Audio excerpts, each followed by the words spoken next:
और आज के ब्लॉग में बड़ा ही विशेष है ये ब्लॉग, क्योंकि आज के ब्लॉग में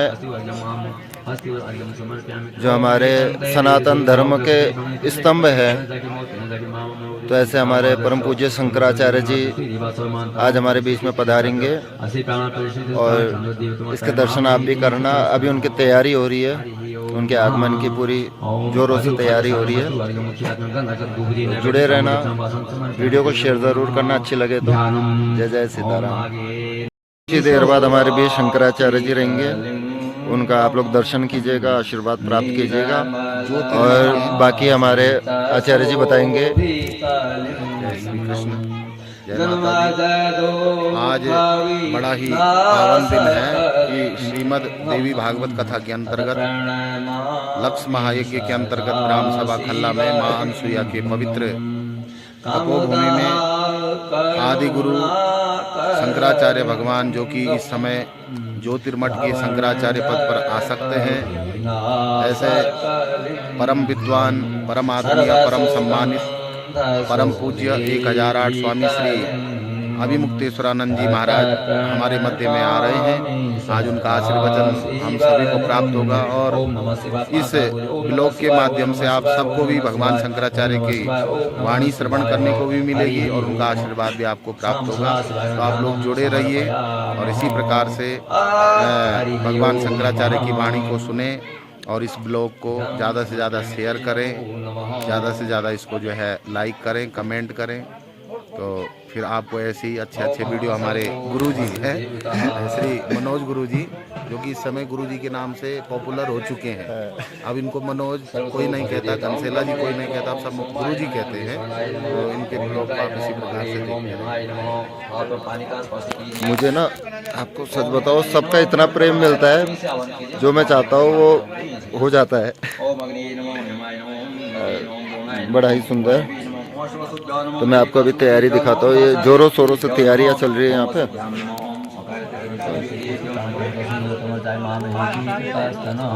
चर्चा और विचार हो रहा है कि आसन, शंकराचार्य जी का आसन इधर लगाया जाए।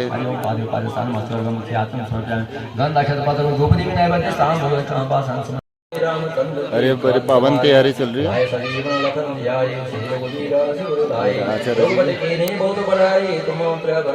हमारे राहुल भैया है।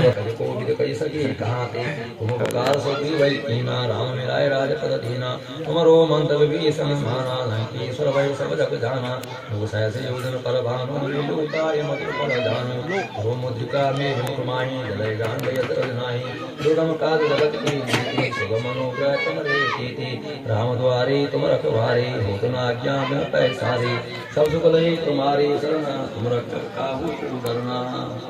वीडियो अच्छी लगे तो लाइक शेयर ज़रूर कीजिएगा। तैयारी हो चुकी है और कुछ ही देर बाद हमारे शंकराचार्य जी अपनी गद्दी पर विराजमान होंगे और आप उनके आशीर्वचन भी ज़रूर सुनिएगा। जय जय सीताराम। जटा शंकरे हर, ओम नमः पार्वती पते, हर हर हर महादेव हर।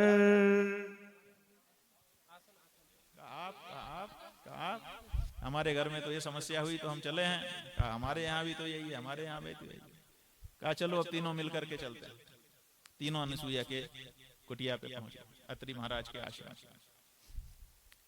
अत्रि महाराज ने देखा 3 ब्राह्मण आ रहे हैं, बड़े तेजस्वी लगते हैं। अनसुईया से कहा कि देखो अतिथि आए हैं, स्वागत सत्कार कर। उन्होंने कहा जी पतिदेव, आगे बढ़ करके आई, स्वागत किया, आसन दिया बैठने के लिए। आप लोग स्नान कर लें, संध्या कर लें, कुछ खाने के लिए अगर आपकी इच्छा हो तो बता दें, हम उसको प्रस्तुत करेंगे। तीनों देवताओं ने कहा हाँ जी, ये बिल्कुल सही है, हमको भूख है, हम तैयार हो जाते हैं, आप भोजन तैयार कर दीजिए। लेकिन एक समस्या है। क्या समस्या है? समस्या ये है कि हम ढकी हुई भिक्षा नहीं स्वीकार करें। ऐसा होता है ना कि जब सीधा सामान हम लोग ले जाते हैं तो उसके ऊपर एक आवरण रखते हैं। ये फल ले आए हैं, इसको देखो, एक पतली सी पट्टी में इसको रखा हुआ है, आवरण रखा हुआ है। कहा लेकिन हम ये मुदी हुई भिक्षा नहीं लेंगे। कहा महाराज हम ऐसे आपको सीधे परोसेंगे। कहा नहीं, ये आप समझी नहीं, थोड़ा सा हमको कहने में संकोच है, लेकिन सच्चाई ये है कि हमारी शर्त ये है कि अगर पूर्ण विवस्त्र होकर के, नग्न होकर के हमको आप परोसें तभी हम लोग खा सकेंगे, नहीं तो हम खाना नहीं चाहेंगे। अब लीजिए साहब, अतिथि बन के आए हैं और ऐसी शर्त रख दी, क्या होना चाहिए था? यहां हमारी माताएं बहनें बैठी हुई हैं, ऐसी शर्त कोई रख दे तो क्या होगा? सारा आतिथ्य एक तरफ, लकड़ी उठा लेंगे। कहा कैसे ऐसा? लेकिन माता अनसुईया में अपने पातिव्रत्य का बल था और उनका नाम था अनसूया। जिसमें असूया ना हो उसको कहते हैं अनसूया। असूया क्या होता है? असूया होता है गुणों में भी दोष देख लेना, माने दोष की दृष्टि। चाहे कोई इतना ही गुणी से गुणी व्यक्ति आ जाए, उसमें दोष देख लेने की दृष्टि कुछ लोगों में होती है। अच्छी से अच्छी चीज करो, उसी में दोष। कहते हैं एक पति पत्नी थे, जो पत्नी थी वो बेचारी अच्छी थी, जो पति था उसको दोष दृष्टि थी, तो पत्नी जो कुछ भी करती थी उसमें कुछ न कुछ कमी निकाल देता था। अगर पत्नी गर्म पानी लेके आए तो उसमें दोष निकाल देता था कि तुम तो जला देना चाहती हो ताकि हमारी खाल उतर जाए। अगर ठंडा लेके आए तो तुम तो चाहती हो कि कितनी जल्दी हमको मिले, वो क्या कहते निमोनिया, कितनी जल्दी निमोनिया हो और हम मरे। बेचारी परेशान रहती। पूड़ी बना दे तो कहता था कि कोलेस्ट्रॉल बढ़ाना चाहती हो, और रोटी बना दे तो चाहती हो कि हमको कुछ ताकत ही ना रहे। हर चीज में कुछ न कुछ खोट निकालता। बेचारी परेशान हो गई, हर समय डांटता रहता था। एक दिन उसने तय किया कि आज तो डांट नहीं खानी, तो उसने सोचा कि आज दोनों तरह का काम कर दिया। तो गर्म पानी भी रख दिया, ठंडा पानी भी रख दिया। अब नहाने के लिए पतिदेव गए, पूछा नहाने के लिए पानी रख दिया है? जी रख दिया। कि गरम रखा है?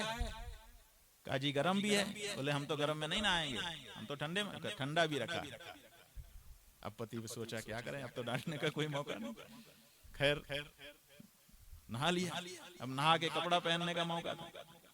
बाहर जाने का कपड़ा अलग होता है और घर में रहने का अलग होता है।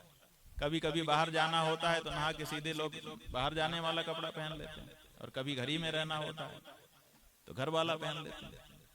तो उसने दोनों रखा था। नहा के आया, बोले कपड़ा दो। कहा हाँ जी कपड़ा तैयार है।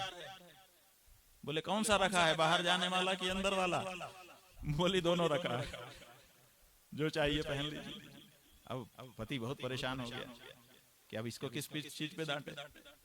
इसी तरह से उसने हर चीज तैयार रखी। पूरा दिन बीत गया, डांटने का मौका ही नहीं मिला। अब सोने का समय आ गया। उसने सोचा कि ये डांटेंगे, कमरे में भी बिस्तर लगा देती हूँ और छत पे भी बिस्तर लगा देती हूँ। गर्मी के दिन है, कभी कभी छत में सोने की इच्छा हो जाती है। तो उसने दोनों जगह बिस्तर तैयार रखा था। पूरा दिन बीत गया। जमाई आने लगी पति को, उसने कहा सुनती हो अब सोने का समय हो रहा है। कहा हाँ जी बिल्कुल सही है, सो जाइए। बोले कि बिस्तर कहाँ किया है? बोली कि आप कहाँ सोना चाहते हैं? बोले तुमने कहाँ किया है वो बताओ। बोली कि हमने तो दोनों जगह किया हुआ है, जहाँ इच्छा हो वहां सो जाइए। अब तो बेचारा परेशान हो गया कि आज तो पूरे दिन डांटने का मौका ही नहीं मिला। बोला ठीक है चलो ऊपर चलते हैं।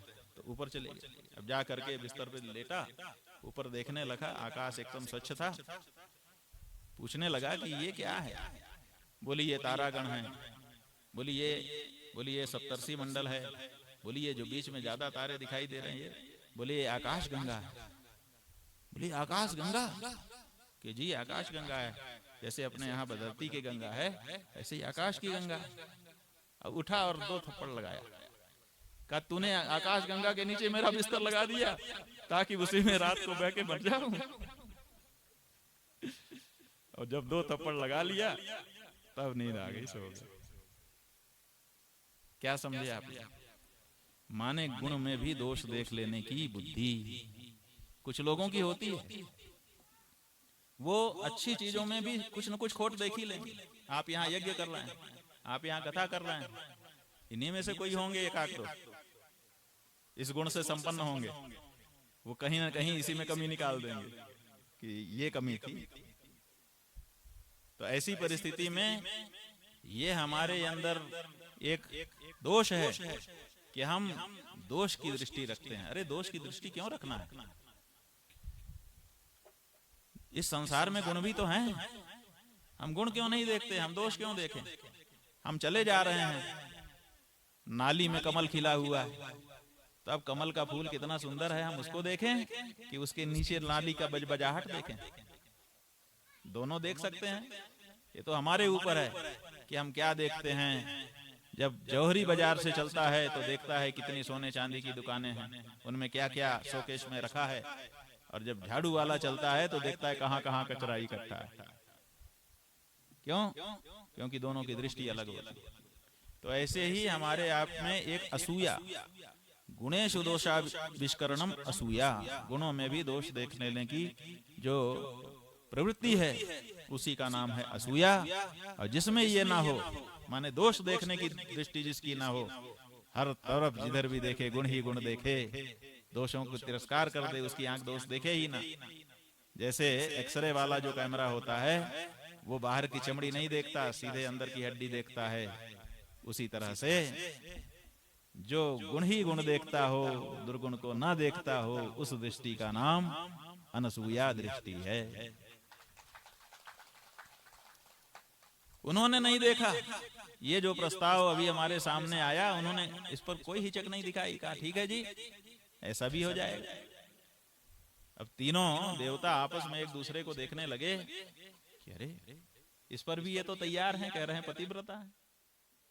खैर भोजन बन गया, देवताओं ने स्नान कर लिया, कहा आइए जी। और जैसे ही भोजन करने के लिए चौके में घुसे, कमंडल से यूं पानी मारा, छोटे छोटे 6-6 महीने के बच्चे हो गए। माता ने अपनी गोद में उठा लिया और सबको दूध पिला करके तृप्त कर दिया। यह है पातिव्रत्य का प्रभाव।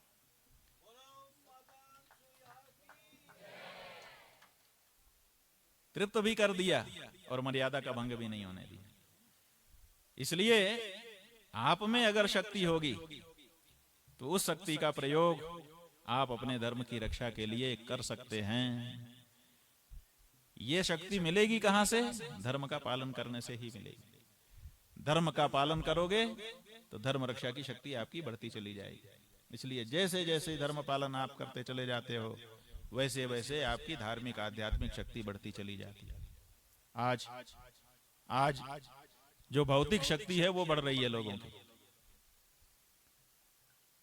घर मकान छोटे थे बड़े हो रहे हैं, कपड़े लत्ते कम थे ज्यादा हो रहे हैं, गाड़ी घोड़ा छोटा था बड़ा हो रहा है, सब सही है, लेकिन आध्यात्मिक शक्ति वो कम हो रही है। यही चिंता का विषय है।